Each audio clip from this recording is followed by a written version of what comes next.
અમેરિકાના લોસ એન્જલસમાં ફિલ્મી સિતારાઓનો બહુ મોટો એવોર્ડ સમારંભ હતો અને એમાં રોવાન એટકિન્સન નામનો એક વિશ્વ વિખ્યાત કોમેડિયન એને લાઈફ ટાઈમ અચીવમેન્ટ એવોર્ડ મળ્યો. તો એવોર્ડ લેતી વખતે એને જે ભાષણ આપ્યું ને, ત્યાં બેઠેલી બધી સેલિબ્રિટી, અબજોપતિઓ, ઉદ્યોગપતિઓ, નેતાઓ બધા સ્તબ્ધ થઈ ગયા.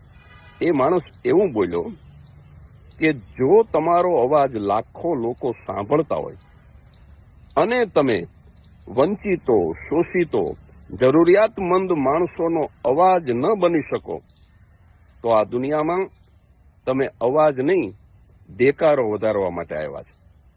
એણે એમ પણ કીધું કે જો તમારી પાસે જરૂરિયાત કરતા વધારે રૂપિયા હોય તો એ તમારા નથી, જેમની પાસે જરૂરિયાત કરતા ઓછા છે એમના ભાગના આવી ગયા છે.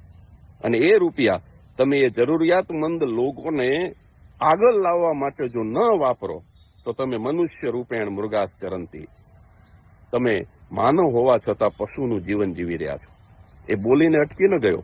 એને $160 મિલિયન એટલે 1500 કરોડ રૂપિયાનું દાન આપ્યું હેલ્થ અને એજ્યુકેશનમાં. અને છેલ્લે એણે એમ કહ્યું કે કલાકાર કેટલી તાલીઓ પડાવે છે એ અગત્યનું નથી, એ કેટલા લોકોના આંસુ લૂછે છે એ અગત્યનું છે.